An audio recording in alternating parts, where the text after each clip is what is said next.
നേരത്താണാവോ ഇങ്ങനെ തോന്നിയത്. ഞാൻ ബിഗ് ബോസ് ആ ഭാഗത്തേക്ക് തിരിഞ്ഞു നോക്കാറില്ല. നമുക്ക് ഇതിനകത്ത് കുറെ അപാകതകളും ഉണ്ട്, പറയാതിരിക്കാൻ പറ്റില്ല. ഒരു സീരിയല് മഴവിൽ മനോരമയില് മാത്രം കാണുന്നുള്ളു. സാധാരണ ഒരു രീതി, അതായത് ഒരു അടുക്കളയിലാണെങ്കിൽ അടുക്കളയിലെ ഡ്രസ്സും, കല്യാണത്തിലാണെങ്കിൽ കല്യാണത്തിലെ ഡ്രസ്സും. എന്തായാലും ഒരു നല്ല സ്ക്രിപ്റ്റ് നല്ല സൂപ്പർ അല്ലേ, ഒരു വെറൈറ്റി വേഷം. പിന്നെ ചെയ്യാവുന്നത് മാക്സിമം എല്ലാവരും നന്നായിട്ട് ചെയ്തിട്ടുണ്ട്. പിന്നെ സംവിധാനം കൊള്ളാം.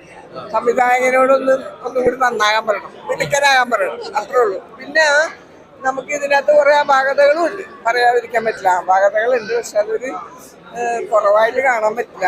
അത് വളർന്നു വരുന്ന കലാകാരന്മാര് നമ്മൾ ഇങ്ങനെയാണല്ലോ വളർന്നു വരേണ്ടത്. അപ്പൊ അങ്ങനെ അതിന്റെ പോരായ്മകളും അത് മനസ്സിലാക്കി ചെയ്യാനായിട്ടുള്ള അടുത്ത പടം വരുമ്പോ അത് മനസ്സിലാവും. ഏറ്റവും വലിയ ലക്കാണിത്. കാരണം എന്താ പറയുക, സിനിമ ഒരു ഭാഗ്യമുള്ള സാധനം. അത് നമുക്ക് ഇങ്ങനെ വന്ന് വീഴുക, എല്ലാവരുടെയും നല്ല അഭിപ്രായം കിട്ടുക എന്നൊക്കെ പറഞ്ഞാല് വളരെ വളരെ ദൈവാനുഗ്രഹമാണ് ശരിക്കും. ഏത് നേരത്താണാവോ ഇങ്ങനെ തോന്നിയത്.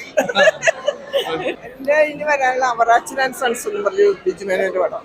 പിന്നെ മാർത്താണ്ഡൻ സംവിധാനം ചെയ്ത ഓട്ടോക്കുള്ളല്ലേ ഞാൻ കാണാറില്ല. ഞാൻ ബിഗ് ബോസ് ആ ഭാഗത്തേക്ക് തിരിഞ്ഞു നോക്കാറില്ല. കാരണം എന്ന് പറഞ്ഞാൽ അവിടുത്തെ അടിയല്ലേ, അടിയും തടവെന്നൊക്കെ പറഞ്ഞു കേട്ടിട്ടുണ്ട്. അതുകൊണ്ട് ഞാൻ ആ ഭാഗത്തേക്കില്ല.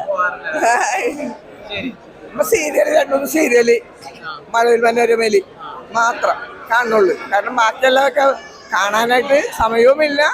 പിന്നെ ഈ മഴവിൽ മനോരമയിലെ സീരിയലിനൊരു പ്രത്യേകത ഉണ്ട്. കാരണം സാധാരണ ഒരു രീതി, അതായത് ഒരു അടുക്കളയിലാണെങ്കിൽ അടുക്കളയിലെ ഡ്രസ്സും, കല്യാണത്തിലാണെങ്കിൽ കല്യാണത്തിലെ ഡ്രസ്സും, സ്കൂളിൽ പോകുമ്പോൾ അതിൻ്റെ ഡ്രസ്സും ഒക്കെയാണ്. അപ്പം അത് നമുക്ക് ഒരു അരോചകമായിട്ട് തോന്നണില്ല. മറ്റേതെന്ന് പറഞ്ഞാൽ നമുക്ക് സഹിക്കാൻ പറ്റാത്ത സൈസ്, ഉറങ്ങി എണീക്കുമ്പോൾ പട്ടുസാരി, ഇരിക്കുമ്പോൾ പട്ടുസാരി, അതെനിക്ക് അതിനോട് പൊരുത്തപ്പെടാൻ ഇച്ചിരി ബുദ്ധിമുട്ടുണ്ട്. അതുകൊണ്ട് ഞാൻ ആ ഭാഗത്തേക്ക് കടക്കാറില്ല. ഇത് എനിക്ക് ഇഷ്ടപ്പെട്ട ഒരു ചാനലാണ്. ഞാനത് വരണം, സിനിമകളും അത് കാരണം ഇഷ്ടം പോലെ അതിൽ വരുന്നുണ്ട്. നല്ല സന്തോഷം. കണ്ടിട്ടില്ല ബിഗ് ബോസ് ഇതേവരെ വന്നിട്ട് ഞാൻ കണ്ടിട്ടില്ല.